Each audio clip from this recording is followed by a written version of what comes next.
3, and this is the man talking to the penguin. I don't know what that penguin's called, but he always wears like this futuristic visor over his eyes. 3, embraced Bush policies on wiretapping and indefinite detention. Now, I'm really against that. I really wish he would have changed those policies. I think kind of what happened, though, when he got in, he kind of said, whoa, you know. He probably found out some things that go, ooh. And I think Obama is really a lot like Bill Clinton. And the right hated Bill Clinton, even before he was busted with Monica Lewinsky. But Bill Clinton was a moderate. Some even said a Republican in Democrats' clothing. Democratic clothing, how's that? So the detention thing. His contempt for the Constitution is an outrage, says the right now, okay? And then the penguin says, so after sleeping through the entire Bush administration, now you're suddenly a civil libertarian? Yep, and I will remain so until the movement, I should do this with a southern accent.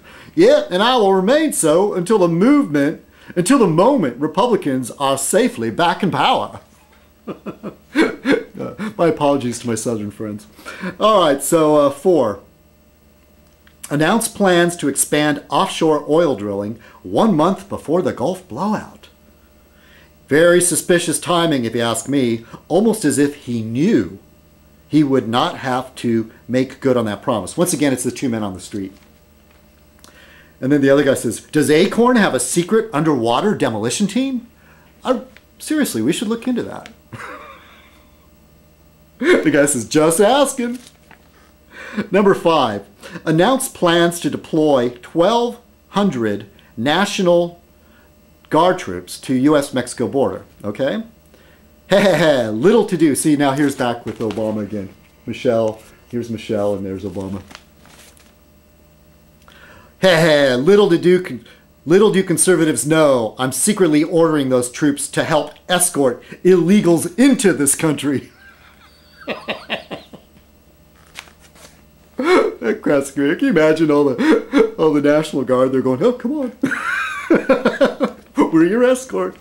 And then Michelle says, everything is unfolding exactly as Woodrow Wilson planned. You know, wasn't it Woodrow Wilson that pushed for forming the League of Nations? Right-wingers and libertarians hate the idea of the world's governments getting together and trying to, like, work it out. They hate it. I know it doesn't work very well, but at least the idea is worthwhile, isn't it? Come on. People like Ron Paul and, oh, get us out of the United Nations. Any of you are old enough to remember the John Birch Society? Me and my older friend, he's passed away so I can mention his name, I suppose, James Magnus, the one who, he drowned. He drowned before he even made it, must have been 16 or 17, I think. Anyway, we used to prank call the John Birch Society. And nobody would answer the phone, but back in those days it was, answering machines were kind of rare, you know, and they used a voice, you know, answering machine. We used to leave like stuff on their answering machine. We'd crack ourselves up. Oh, so anyway, and it could be where I got some of my leftist ideas was from my older friend. His mother was a librarian, and it was just so odd to go over their house. They would sit at the table, they'd have me over for dinner, and then his mother and he would have these deep discussions about politics and society, and I mean relatively deep for him being in 9th grade, but it was deeper than I'd ever seen an interaction between an adult and a young person. And also my dad was also very, very sensitive to civil rights and race problems. In fact, since my father married a Mexican, and since in those days it was considered a mixed marriage. If you ever see that movie Giant, there's a part in Texas where the cafe will not serve, which is also a libertarian idea. It was like, oh, a business should run things the way they want to. Is that Dennis Hopper, who recently passed away, who didn't get enough press about his role in the movie Giant, which I think was a pretty good movie. Rock Hudson and Elizabeth Taylor, James Dean, and Dennis Hopper.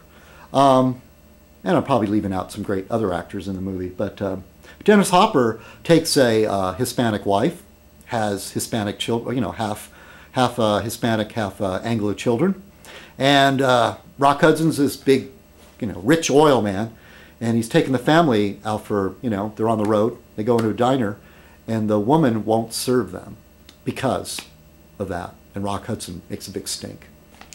And actually, it starts out, Rock Hudson is pretty much a racist and all this other stuff. But when, you know, he sort of has a change of heart, especially since, you know, it becomes a family thing.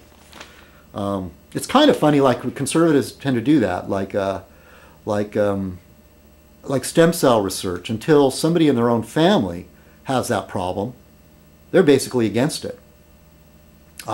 Dick Cheney, you would think, or Cheney is really how it's supposed to be pronounced. One thing is, I correct people when they mispronounce my last name. Dick Cheney gave up a long time ago. And I say, there's something wrong with that. So anyway, Dick Cheney's not wife, his daughter turned out to be a lesbian. And so he softened his stance. But do you think 20 years ago, or whatever, 30 years ago, before he knew his daughter was a lesbian or even had a daughter, would he be stood up for gay rights? I don't think so. If he ever did, please correct me. It's taken me a long time to get through this cartoon, isn't it? Okay, it's number 6. And these are the two men on the street again. Most damning of all failed to govern in accordance with the specific wishes of the Tea Party. So he failed to go along with the Tea Party. That makes him a radical, okay? Here's the two men on the street. We told him what we wanted during the health care debate, and he did not comply.